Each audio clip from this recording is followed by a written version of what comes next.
Selamat pagi saudara-saudara. Sebelum kita memulai membaca Alkitab, mari kita berdoa. Terima kasih Bapak, kami bersyukur pagi ini bisa bangun dengan tubuh yang sehat tanpa kurang apapun.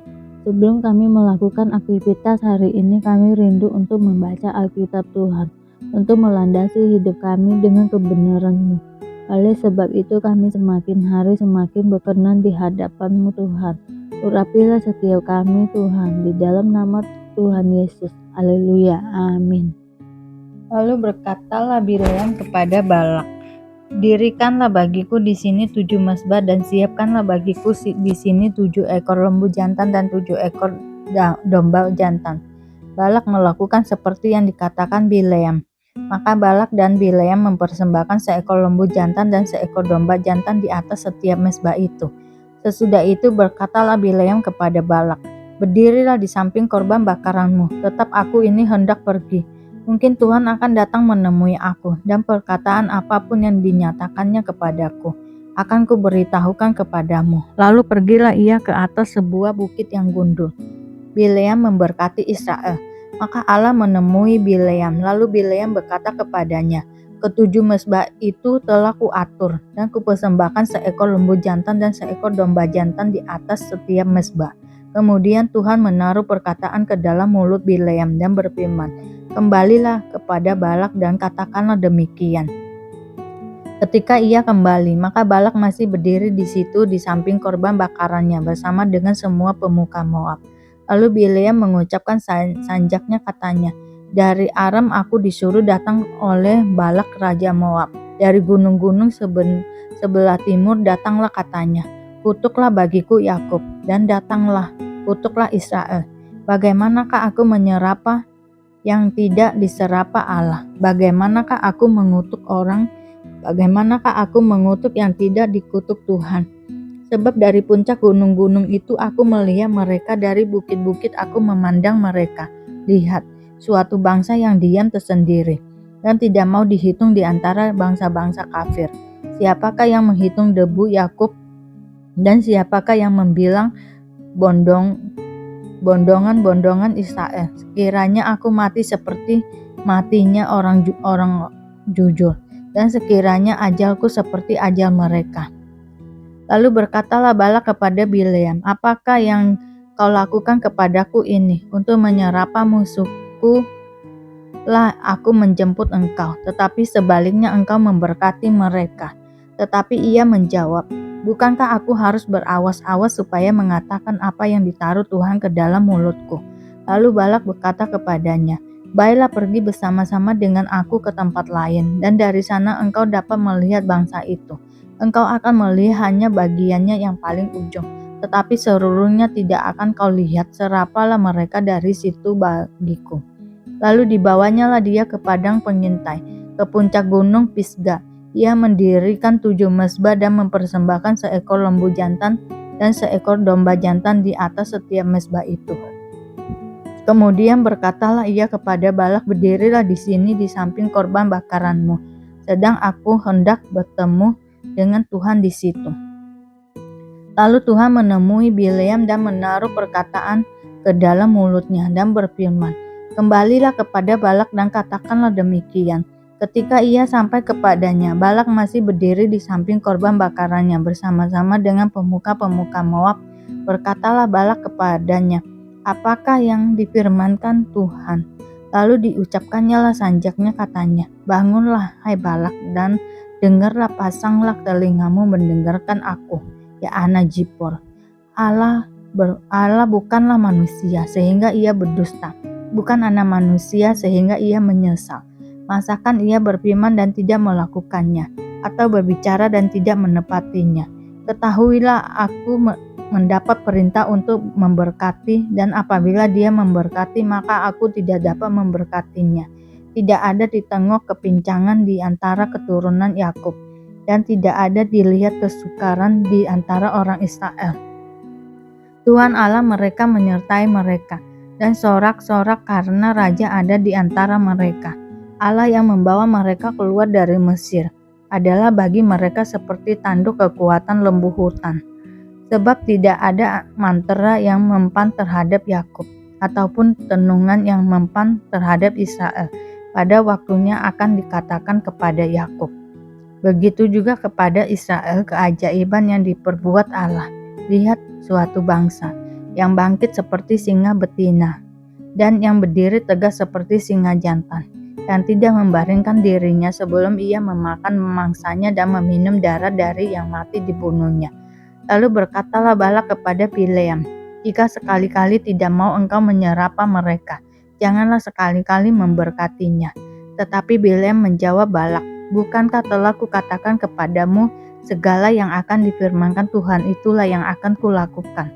Kemudian berkatalah Balak kepada Bileam, marilah aku akan membawa engkau ke tempat lain. Mungkin benar di mata Allah bahwa engkau menyerapa mereka bagiku dari tempat itu.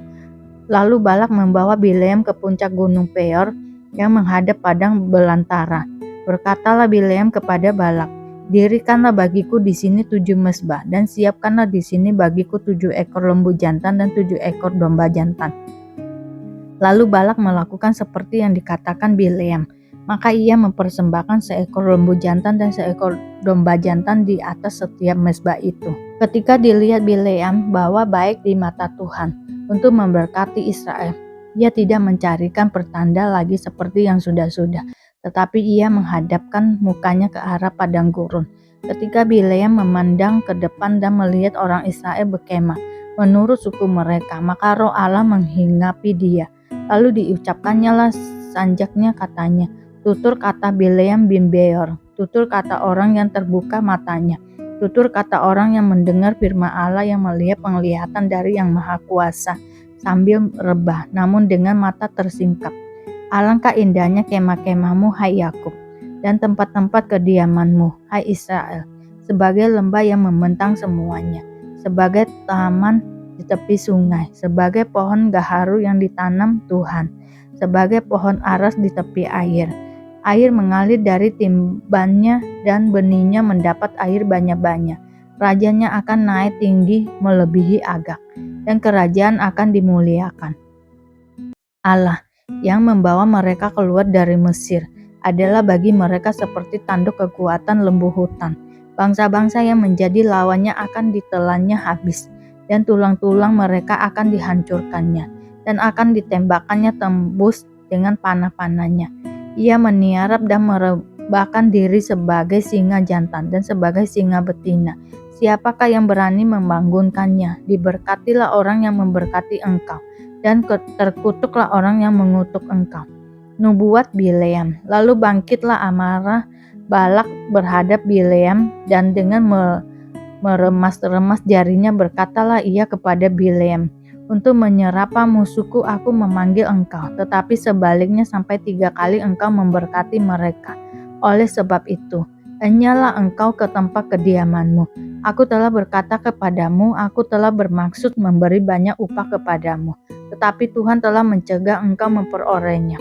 Tetapi berkatalah Bileam kepada Balak, bukankah telah kukatakan juga kepada utusan-utusan yang kau kirim kepadaku, sekalipun Balak memberikan kepadaku emas dan perak seistana penuh, aku tidak akan sanggup melanggar titah Tuhan dengan berbuat baik atau jahat atas kemauanku sendiri. Apa yang akan difirmankan Tuhan, itulah yang akan kukatakan. Dan sekarang aku ini sudah hendak pergi kepada bangsaku. Marilah ku beritahukan kepadamu apa yang akan dilakukan bangsa itu kepada bangsamu di kemudian hari.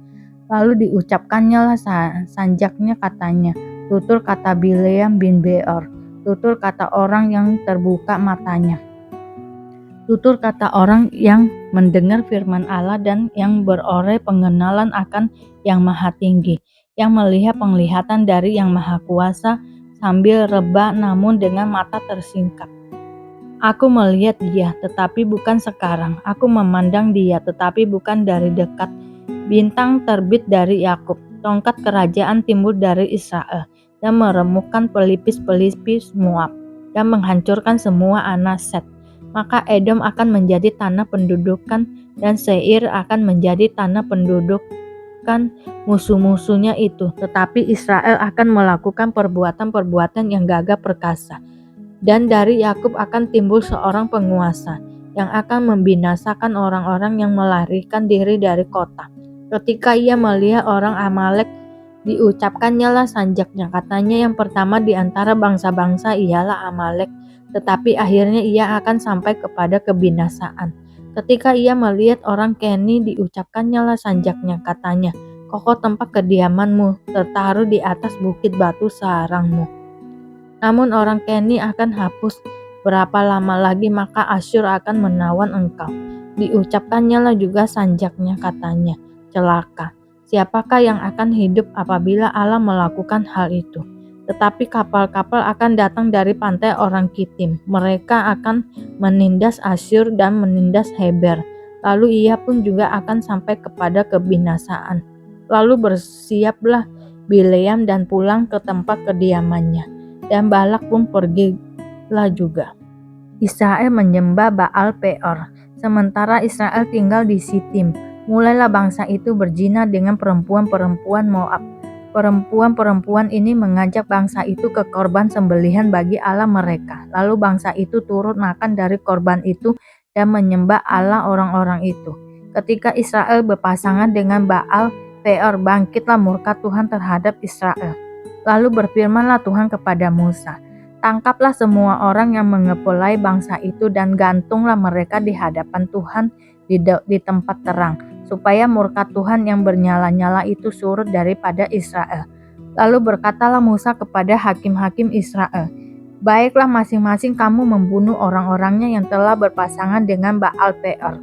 Kebetulan datanglah salah seorang Israel membawa seorang perempuan Midian kepada sanak saudaranya.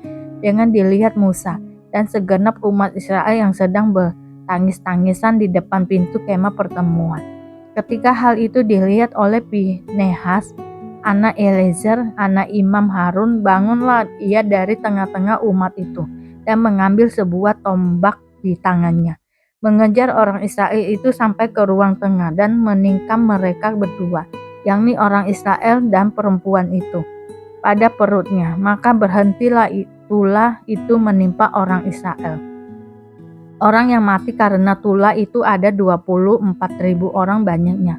Tuhan berfirman kepada Musa, Pinehas, anak Eleazar, anak Imam Harun telah menyurutkan murkaku daripada orang Israel karena ia begitu giat membela kehormatanku di tengah-tengah mereka, sehingga tidaklah kuhabisin orang Israel dalam cemburuku. Sebab itu katakanlah, sesungguhnya aku berikan kepadanya perjanjian keselamatan yang daripadaku, untuk menjadi perjanjian mengenai keimaman selama-lamanya bagi dia dan bagi keturunannya, karena ia telah begitu giat membela Allahnya dan telah mengadakan pendamaian bagi orang Israel.